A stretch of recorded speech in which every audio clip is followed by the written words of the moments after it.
Bismillahirrahmanirrahim. Assalamualaikum warahmatullahi wabarakatuh. Waalaikumsalam warahmatullahi wabarakatuh. Selamat pagi Ibu-Ibu. Pagi Pak. Terima kasih telah hadir kembali di pertemuan kita ini.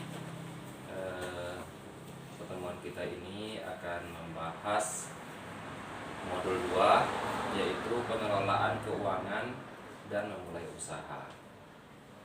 Keuangan keluarga ini akan kita bahas, ada 3 sesi Bu ya, yaitu sesi pertamanya mengelola keuangan keluarga, yang kedua cermat meminjam dan menabung, yang ketujuh memulai usaha.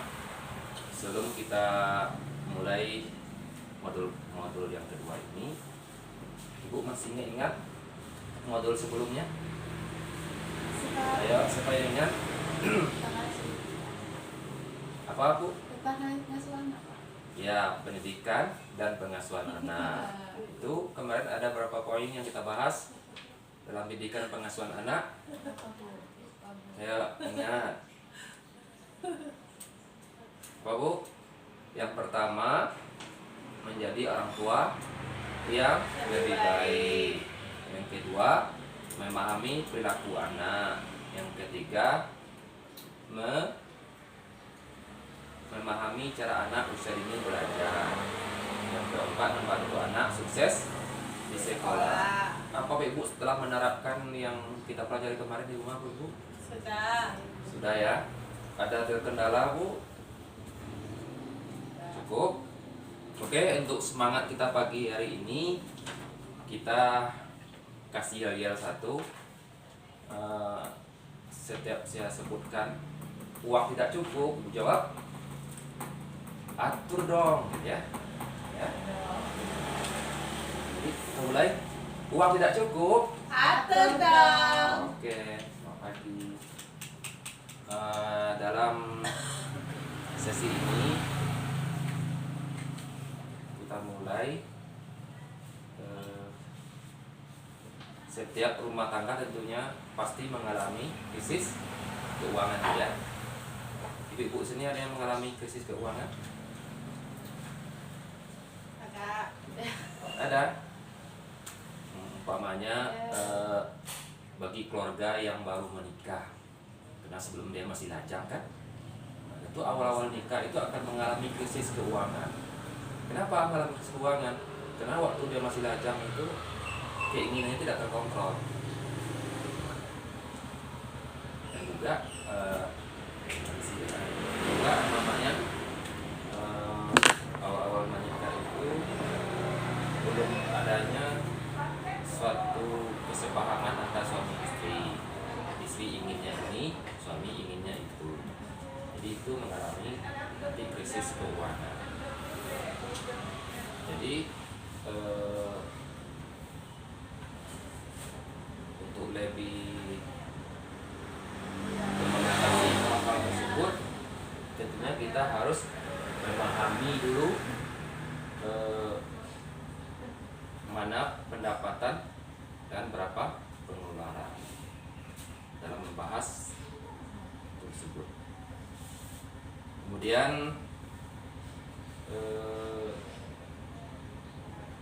untuk mengatasi krisis keuangan, Ibu harus memahami berapa pendapatan dan pengeluaran. Jangan sampai besar pengeluarannya pada pendapatan. Jadi harus seimbang pendapatan dan pengeluaran.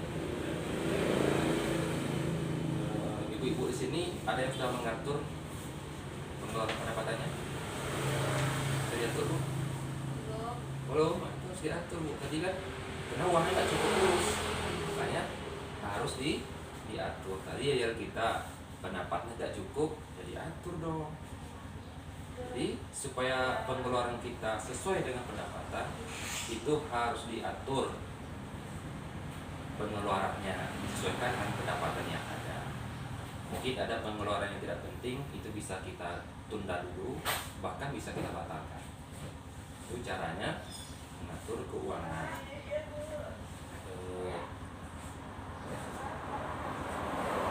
Kemudian setelah kita mengatur pengeluarannya, kemudian kita menyusun anggaran.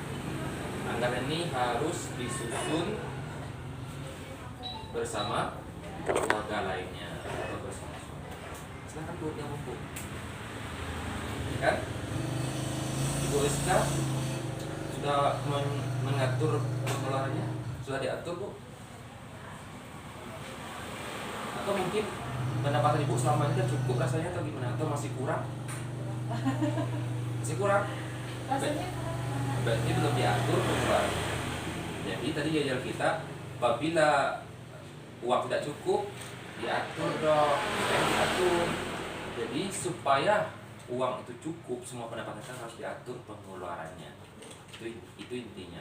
Mana pengeluaran yang penting, mana pengeluaran yang utama, itu diutamakan. Kalau ada pengeluaran yang bisa di-cancel dulu. Jadi disesuaikan dengan kebutuhannya. Jadi harus seimbang pendapatan dan pengeluaran. Kemudian ibu harus bedakan mana yang kebutuhan, mana yang keinginan. Ada yang tahu sini apa yang masuk dengan kebutuhan? Kebutuhan itu apa? Keinginan itu apa? Kebutuhan sesuatu yang harus kita penuhi. Kalau kita tidak penuhi akan mengganggu kelangsungan hidup kita. Mengganggu kelangsungan hidup kita. Kalau keinginan, sesuatu yang tidak wajib dipenuhi dan tidak berpengaruh kepada kelangsungan hidup. Contoh yang kebutuhan Bu. Nah, ini saya kasih tugas Bu tulis mana yang masuk kebutuhan di bawahnya, mana yang masuk keinginan. Jadi Ibu harus tahu dulu yang mana kebutuhan, yang mana yang keinginan, supaya bisa mengatur keuangan keluarga. Jadi keinginan itu sambil nulis Bu ya, saya jelaskan. Keinginan itu sesuatu yang bisa kita tunda, bahkan bisa kita batalkan. Tapi kebutuhan itu tidak bisa, harus dilaksanakan. Umpamanya beli beras itu kebutuhan, makan, listrik, kebutuhan. Kalau nggak ada listrik kita nggak bisa, terganggu, gelap kita malam, itu kebutuhan. Uang apa itu termasuk kebutuhan. Kalau keinginan umpamanya beli handphone baru, ya kan? Itu kan keinginan. Merokok bagi bapak-bapak, itu harus dibedakan. Kemudian setelah kita tahu mana yang keinginan, mana kebutuhan, kita harus sepakati bersama pasangan mana kebutuhan mana keinginan yang bisa kita tunda dulu. Nanti setelah normal ke uang kita baru kita beli lagi. Mana keinginan yang bisa kita cancel, bahkan kita batalkan. Kalau bapaknya merokok, coba bersama sama dia, Pak, gimana? Merokok itu hanya keinginan, bisa nggak dibatalkan? Tengok, karena bagi dia karena merokok itu kebutuhan, sedang mencandu kan. Makanya baru dibicarakan mana yang kita cancel. Berarti itu belum bisa kita cancel, coba dulu yang lain. Keinginan mana yang bisa supaya pengeluaran kita bisa diatur, biar pendapatannya cukup. Jadi kebanyakan orang yang baru berkeluarga itu keinginannya terlalu banyak, sementara pendapatannya masih kecil. Jadilah broken home. Ada uang abang di saya, ada uang abang di tenda. Makanya rumah tangga ini kacau. Kan ibu yang mau nikah nanti perlu diatur. Apalagi ibu jadi bendahara di rumah kan, mengatur pengeluaran pendapatan. Patokannya 1 juta, pengeluaran jangan lebih dari 1 juta, baru bisa menabung. Minimal sama pendapatan dengan pengeluaran. Bagusnya harus ada yang berlebih pendapatannya, walaupun itu mungkin 1.000 tapi ada lebihnya, lama-lama juga banyak kan. Udah punya anak 10 udah 1 M juga gitu ya. Nah, kemudian tuliskan perkiraan pendapatan dan pengeluaran tersebut dalam anggaran bulanan keluarga.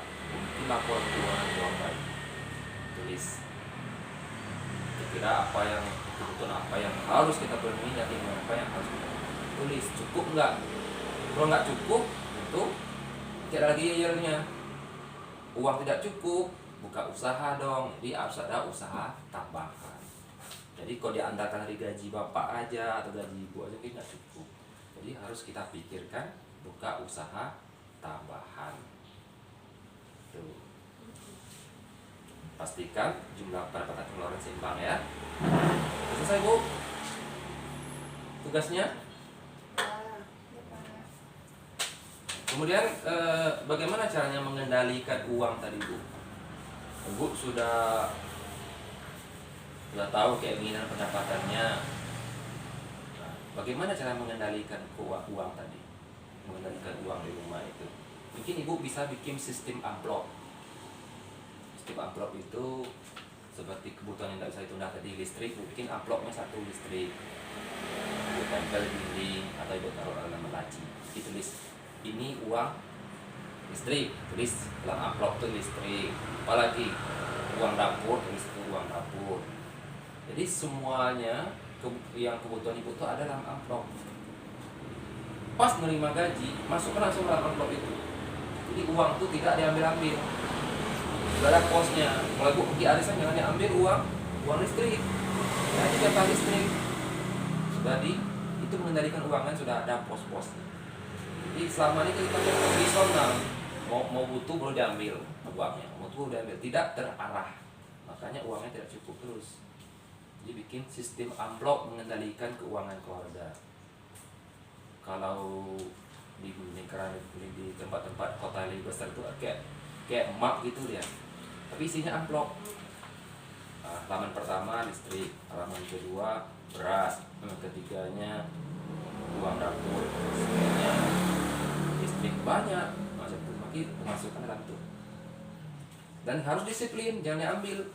Uang yang sudah masukkan dalam amplopnya jangan diambil. Ya kan? Uang sekolah anak sudah ada di amplopnya sendiri. Itu yang pertama caranya mengendalikan uang keluarga. Kemudian catatan kas harian, bikin catatannya. Kas harian. Apabila umpamanya kita punya usaha itu penting kas harian itu.